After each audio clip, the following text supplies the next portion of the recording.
கிறிஸ்துவில் மிகவும் பிரியமானவர்களே, நம்முடைய ஆண்டவர் அன்புள்ள ஆண்டவர். வானத்திற்கும் பூமிக்கும் எவ்வளவு தூரம் என்று இதுவரை கண்டுபிடிக்கவே இல்லை.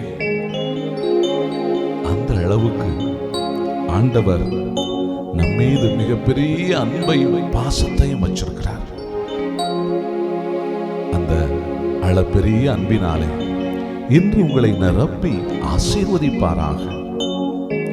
அன்புக்காக ஏங்கிக் கொண்டிருக்கிற என் அன்பு சகோதரனே, சகோதரியே, உன் வாழ்க்கையில இன்றைக்கு இந்த நேரத்தில் அவருடைய அளவில்லாத அன்பை உன்மீது பொழிந்து உன்னை அவருடைய அன்பினால் நிரப்ப போவதை நீ உணரப்போகிறாய். சேர்ந்து பாடு, சேர்ந்து மகிமைப்படுத்துங்க.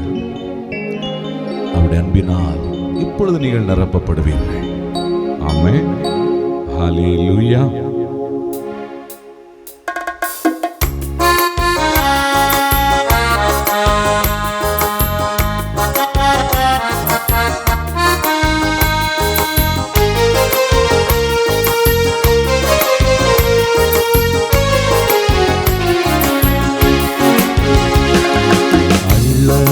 குறையாத அன்பு, ருசிக்க ருசிக்க தெவிட்டாத அன்பு, சொல்ல சொல்ல முடியாத அன்பு, இயேசுவின் இணையில்லாத அன்பு.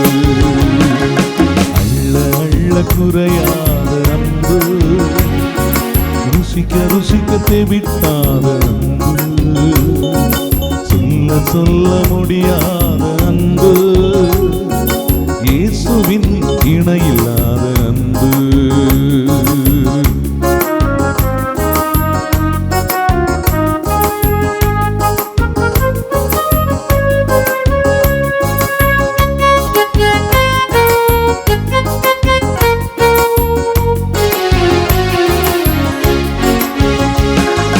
பெயரை சொல்லி அழைத்த அன்பு, உயர்த்தி வைத்த உன்னத அன்பு, பெயரை சொல்லி அழைத்த அன்பு, என்னை உயர்த்தி வைத்த உன்னத அன்பு, என்னை கவர்ந்து கொண்ட இயேசுவின் அன்பு, என்னை கவர்ந்து கொண்ட இயேசுவின் அன்பு. அள்ள அள்ள குறையாத அன்பு, ருசிக்க ருசிக்க தெவிட்டாத அன்பு, சொல்ல சொல்ல முடியாத அன்பு, இயேசுவின் இணையில்லாத அன்பு.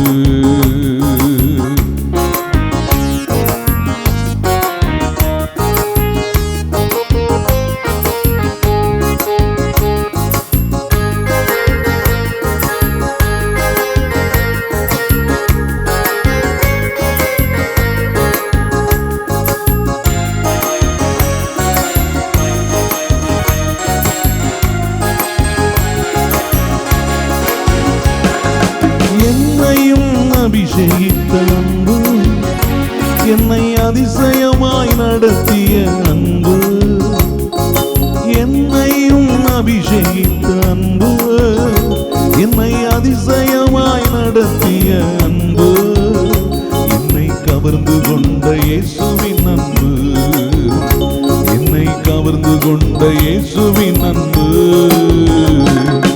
அள்ள அள்ள குறையாத அன்பு, ருசிக்க ருசிக்க தெவிட்டாத அன்பு, சொல்ல சொல்ல முடியாத அன்பு, இயேசுவின் இணையில்லாத அன்பு.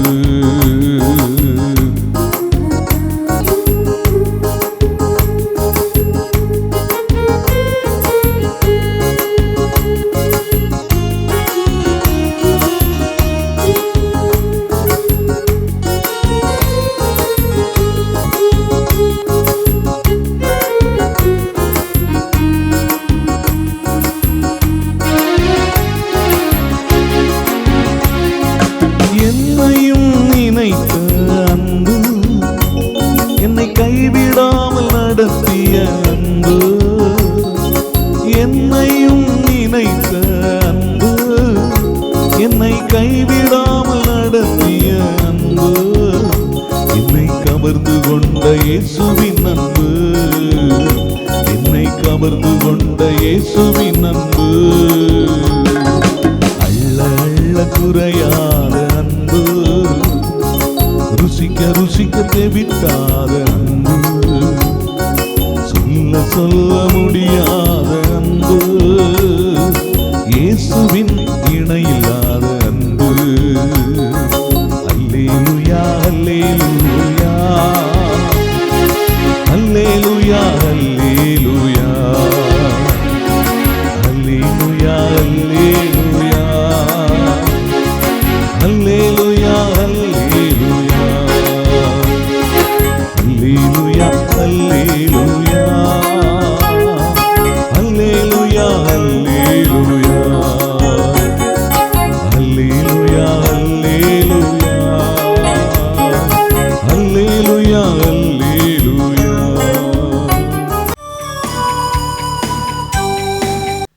இயேசுவில் அன்பிற்குரிய அருமை சகோதர சகோதரிகளே, இந்த நாளில் நான் உங்களை சந்திப்பதிலே பெருமகிழ்ச்சி கொள்கிறேன்.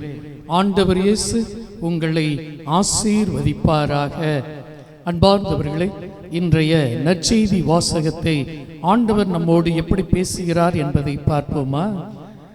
மார்க் எழுதிய நற்செய்தியிலே 8வது அதிகாரம் 14வது வசனத்தில் இருந்து இப்பொழுது நாம் ஆண்டவருடைய வார்த்தைகளுக்கு செவிமடுப்போம். அக்காலத்தில் சீடர்கள் தங்களுக்கு தேவையான அப்பங்களை எடுத்துச் செல்ல மறந்து விட்டார்கள். படகில் அவர்களிடம் ஒரு அப்பம் மட்டுமே இருந்தது. அப்பொழுது இயேசு பரிசேயர், ஏரோதியர் ஆகியோரது புளிப்பு மாவை குறித்து மிகவும் கவனமாக இருங்கள் என்று அவர்களுக்கு கட்டளையிட்டார். அவர்களோ தங்களிடம் அப்பம் இல்லையே என்று ஒருவரோடு ஒருவர் பேசிக்கொண்டு இருந்தார்கள்.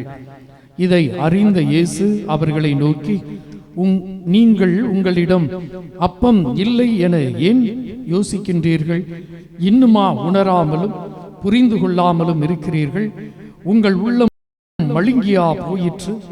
கண்ணிருந்தும் நீங்கள் காண்பதில்லையா? காதிருந்தும் நீங்கள் கேட்பதில்லையா? ஏன் உங்களுக்கு நினைவில்லையா? 5 அப்பங்களை நான் 5000 பேருக்கு பகிர்ந்து அளித்த போது மீதியான துண்டுகளை எத்தனை கூடைகள் நிறைய எடுத்தீர்கள் என்று அவர் கேட்க, அவர்கள் 12 என்றார்கள். 7 அப்பங்களை நான் 4000 பேருக்கு பிட்டு அளித்த போது மீதி துண்டுகளை எத்தனை கூடைகள் நிறைய எடுத்தீர்கள் என்று கேட்க, அவர்கள் 7 என்றார்கள். மேலும் இயேசு அவர்களை நோக்கி, இன்னும் உங்களுக்கு புரியவில்லையா என்று கேட்டார். இயேசுவில் அன்புமிக்க சகோதர சகோதரிகளே, இன்றைய நற்செய்தியில் 2 விதமான கருத்துக்கள் இருக்கிறது.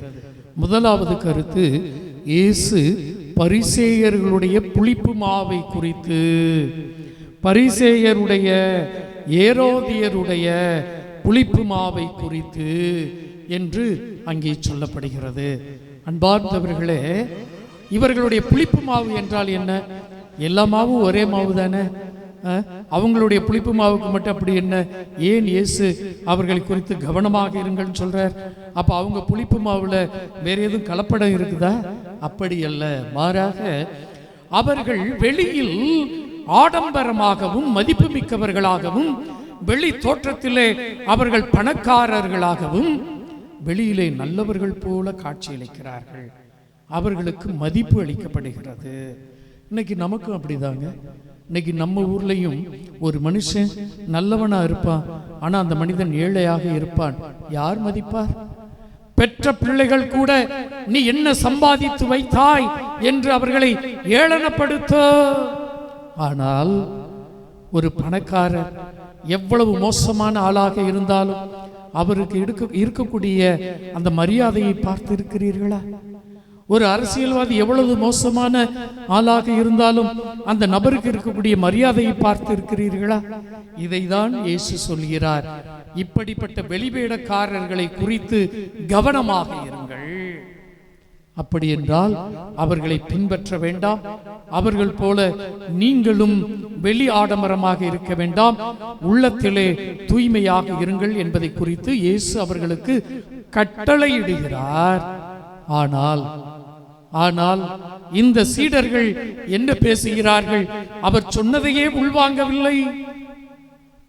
மாறாக அவர்கள் தங்களுடைய மனதிலே,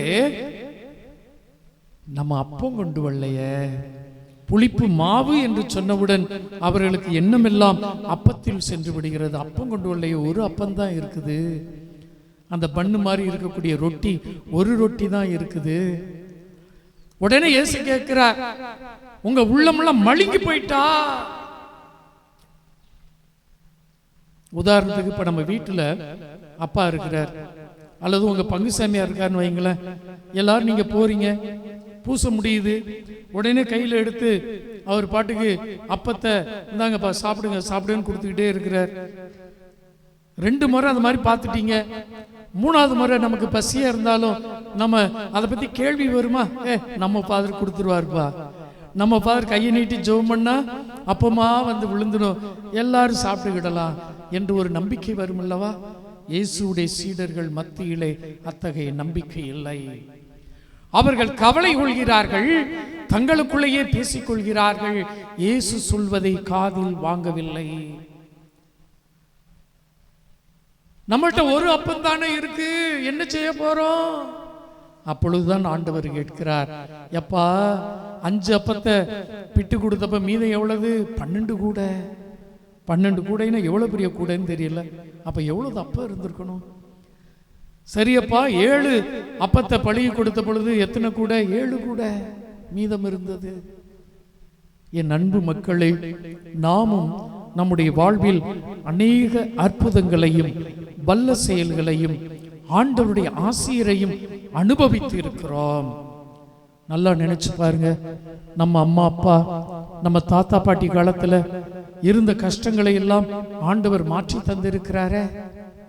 இப்பொழுது கொஞ்ச நாள் கஷ்டமாக இருக்கிறது, இப்பொழுது சிறிது காலம் துன்பங்கள் இருக்கிறது, உடனே நாம் சலித்து கொண்டு நாம் மனம் பேதலித்து விடுகிறோம். சீடர்களை போன்று இயேசு என்று நம்மை பார்த்து சொல்லுகிறார், பயப்படாத, உன் உள்ளம் மழுங்கி போயிற்றா? அப்ப நன்மை கிடைத்த பொழுதெல்லாம், நீ நன்றாக இருந்த போதெல்லாம் உன்னுடைய முயற்சியிலே பெற்றுக்கொண்டதாக நினைத்தாயா? ஆண்டவர் சொல்லுகிறார், கவலைப்படாதே, உன் ஆண்டவர் உனக்கு கொடுப்பார்.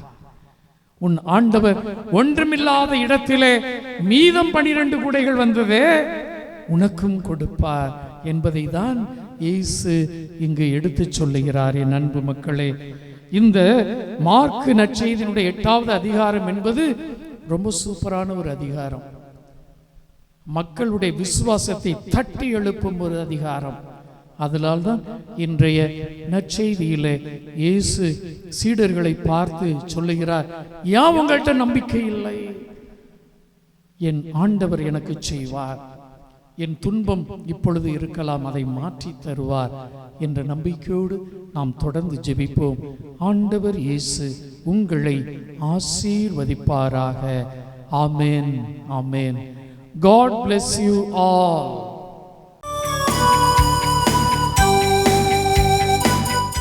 எபிரேயர் 11:6 வசனம், விசுவாசத்தினால் அன்றி எவரும் கடவுளுக்கு ஏற்புடையவராக முடியாது. அல்லேலூயா. நம்பிக்கை இல்லாம ஒருத்தர் கடவுளுக்கு ஏற்புடையவராக, நான் ஆண்டவரை நம்புறேன் அப்படின்னு இந்த உலகத்துல பல பேர் இருக்காங்க. Praise the Lord. என்னெல்லாமோ பண்றாங்க, நிறைய காரியங்கள் இருக்கிறது. ஆனா பைபிள் சொல்கிறது, விசுவாசத்தினால் அன்றி, நம்பிக்கையினால் அன்றி எவரும் கடவுளுக்கு ஏற்புடையவராக முடியாது. அல்லேலூயா. சொல்லுங்க அல்லேலூயா. உங்க வாழ்க்கையில எப்ப விசுவாசம் இருக்குதோ, நம்பிக்கை இருக்குதோ, அப்பொழுது அந்த நம்பிக்கை தான் என்னது? கடவுளுக்குரிய பலி. நான் ஆண்டவருக்கு அதை கொடுக்கிறேன், இதை கொடுக்கிறேன், இதை கொடுக்கிறேன், எல்லாம் கொடுக்கிறேன், எல்லாம் கொடுத்துட்டு நான் அவரை நம்புறேனா அப்படின்னு ஒரு கேள்வி கேளுங்க. Praise the Lord. சொல்லுங்க அல்லேலூயா. நல்ல கைகளை பேர் சொல்லுங்க அல்லேலூயா. Praise the Lord. இயேசுவுக்கே புகழ், மரியே வாழ்க. ஒரு முறை ஒரு போதகர்களுக்கான ஒரு மாநாடு நடந்துச்சாம். அல்லேலூயா. அந்த போதகர்கள் நற்செய்தி பணியாளர்களுடைய மாநாடு நடக்குதான். பயங்கர ஆராதனை, கையெல்லாம் அசைச்சு இயேசுவின் பின்னால் நான் செல்வேன் அப்படின்னு நல்ல பாட்டெல்லாம் பாடி துதிச்சுக்கிட்டு இருந்தாங்களாம். Praise the Lord. எல்லாம் நடந்துதான், ஆராதனை துதி. திடீர்னு பார்த்தா பரபரப்பான ஒரு சத்தம். சுத்தி வர உள்ள கேட்லாம் மூடிட்டாங்க. பார்த்தா கருப்பு டிரெஸ் போட்டு சிலர் கையில துப்பாக்கியோட வந்து அந்த கிரவுண்ட்ல நின்னாங்களாம். அல்லேலூயா. அவங்க விறுவிறுன்னு வந்து உடனே சொன்னாங்களாம், இப்போ இந்த இடத்துல இருந்து ஓடிருங்க அப்படின்னு சொல்லிட்டு கண்ணை திறந்து பார்த்தா ஒருத்தரையும் ஒரே ஒரு சின்ன குழந்தை மட்டும் நினைச்சுதான், ஒரு பாப்பா மட்டும் இருந்துச்சான். Praise the Lord. சொல்லுங்க அல்லேலூயா. போதகர்கள் இல்ல, மேடையில இருந்தவங்க இல்ல, எல்லாரும் உயிரை காப்பாத்த ஓடிட்டாங்களாம். ஒரே ஒரு சின்ன ஒரு மகள் மட்டும் நின்று அவள் கையில சிலுவையை பிடித்து கொண்டு இயேசு வாழ்கிறார்னு ஜெபித்து கொண்டு இருந்தாளாம். Praise the Lord. அவங்க கேட்டாங்களாம், உனக்கு பயமா இல்லையா, உனக்கு பயமா இல்லையா? அந்த சின்ன பிள்ளை சொன்னாலும், அங்கிள் செத்தா வாழ்ந்தா இங்க, செத்தா ஏசப்பா கூட. நான் ஏசப்பா கூட இருக்கிறேன், ஏசப்பா என் கூட இருக்கிறாங்க, நான் ஏசப்பாவுக்காக என்ன கொடுத்துட்டேன்.